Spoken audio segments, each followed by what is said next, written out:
দায়িত্বভার নিল। স্যারের সঙ্গে আমার দীর্ঘ পরিচিতি আছে। নেওয়ার পরে কাজের গতিশীলতা, যে আমাদের চিন্তাধারা, আমার যে শিল্প চিন্তা ভাবনা, আমি যে অনুভূত হয়েছে রাজ্য সরকার আমার প্রতি একটা বিশ্বাস, অগাধ বিশ্বাস জারি রেখেছে আমাকে যেন কাজ করার জন্য। আমাকে কেউ বলেনি, আমি অর্ডার থেকে অনুদান। আপনারা যারা রয়েছে সকলে করতালির মাধ্যমে এই মুহূর্তটাকে আবিষ্কৃত করে তুলবেন।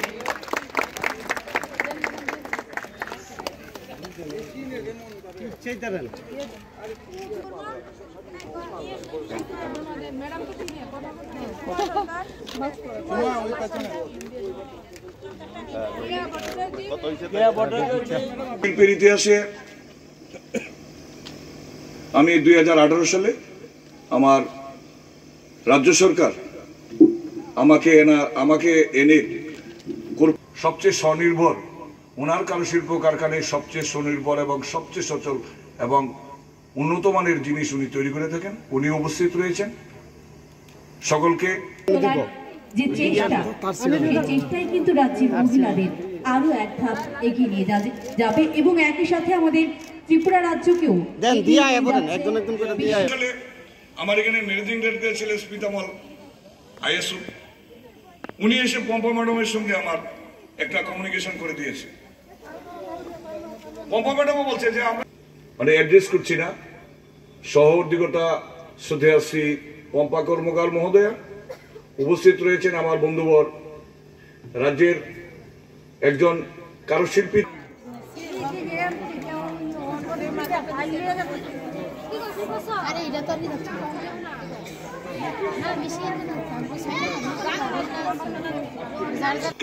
ক্যালেন্ডার তৈরি করেছে শিল্পীদের ছবি দিয়ে, বহুত কিছু দিয়ে করা যেত, শিল্পীদের জন্য করা হয়েছে। শিল্পীদের দ্বারা কর্পোরেশন তৈরি, শিল্পীদের দিয়ে এই কর্পোরেশনের ক্যালেন্ডার, এতে শিল্পীদের সম্মাননা প্রদর্শন করা। সেটা বুঝতে হবে এই ক্যালেন্ডার করার অর্থ কি, উদ্দেশ্য কি। সাধারণ ঘরে বসে এই ক্যালেন্ডারটা তারিখ দেখলাম সেইভাবে মূল্যায়ন করবেন না। এই ক্যালেন্ডারে কাদের ছবি রয়েছে? শিল্পীদের ছবি রয়েছে। এই শিল্পীরা কারা? আপনারা। আপনাদের মূল্যায়ন করা হয়েছে, আপনাদেরকে সম্মান প্রদর্শন করা হয়েছে। সম্মান যেহেতু আপনাদের প্রতি পদে পদে সম্মান প্রদর্শনের আমরা প্রয়াস জারি রেখেছি, আপনাদেরকেও আমাদের সহযোগিতা করতে হবে। খারাপ মাল তৈরি করবেন না, ভালো মাল তৈরি করুন, বাজারজাত আমরা করব। কর্পোরেশনের সঙ্গে বিক্রয় মূল্য সমান তালে রেখে কাজ চালিয়ে যান। শিল্পকে আমরা আজকে প্রতিজ্ঞা করতে হবে, এই শিল্পকে আমরা আগামী দিনে আরো বহু দূর এগিয়ে নিয়ে যাব। আমাদের যে স্বপ্ন, এই স্বপ্নকে সাকার করতে হলে আপনাদের সহযোগিতা একান্ত দরকার। সত্যিকারই আমি আজকে এখানে প্রকাশ্যে বলতে আমি জানি 1974 সালে বিসিডিআই গঠিত হয়েছে, তার বিরাট ঐতিহ্য রয়েছে। বহুত শিল্পী এখান থেকে চাকরি পেয়েছে। শিল্প দপ্তরের ম্যাক্সিমাম চাকরি যে যারা পেয়েছে টেকনিক্যাল কোয়ালিফিকেশনে সব বিসিডিআই এর দেওয়া। অনিবার্য বড় দুর্ভাগ্য, একটা প্রায় এক যুগের কাছাকাছি একটা যুগ বিসিডিআই সেই ঐতিহ্য হারিয়ে ফেলেছে।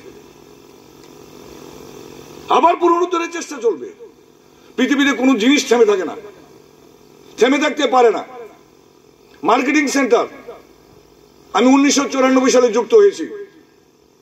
নর্থ ইস্টের डायरेक्टर হঠাৎ করে একদিন আমাকে দেখে বলে, यंग मैन इधर आओ, तुम क्या करते? ये तुम तो आर्टिस्ट हो, तुम्हारा सर्टिफिकेट लेके मीनाक्षी होटल में अभी 7 बजे हमारा साथ मुलाकात करना है।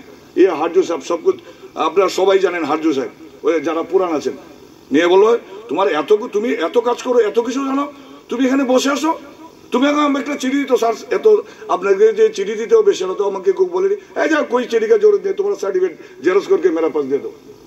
দিয়েছি। তখন তো বাই পোস্টে কোনো মোবাইল টোবাইল বা নেট এই ধরনের নেই। 7 দিন পরে হঠাৎ করে বাড়িতে এসে সুভাষ চতুর্থর artist and master craftsman is here by appointed as general of the national award selection committee under the marketing and service centre, যাও এখন যেটাকে হ্যান্ডিক্যাপ সার্ভিস সেন্টার বলা হয়। আজকে ক্লোজিং ডেতে আমরা গান্ধীগ্রাম হ্যান্ডিক্রাফট ক্লাস্টারকে আমরা 50 জন উইমেন্স কারুশিল্পীদের আমরা 25 জনকে তাঁত এবং 25 জনকে সেলাই মেশিন দেওয়া হয়। আমরা তাদেরকে কাজের সুবিধার জন্য এবং তাদের অর্থনৈতিকভাবে স্বাবলম্বী হওয়ার জন্য আমরা সরকারিভাবে একটা সাপোর্ট আমরা তাদেরকে করলাম।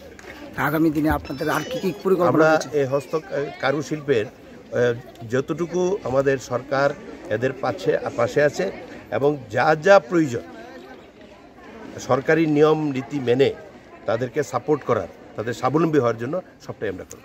এই হস্তশিল্প কতটুকু মানে লাভজনক বর্তমান এখন সময়ে? আমি যখন দায়িত্ব নিয়েছিলাম সেই সময় যে অবস্থা আমি মৃত প্রায় পেয়েছি, এখন কিছুটা প্রাণ ফিরে পেয়েছি বলতে পারি।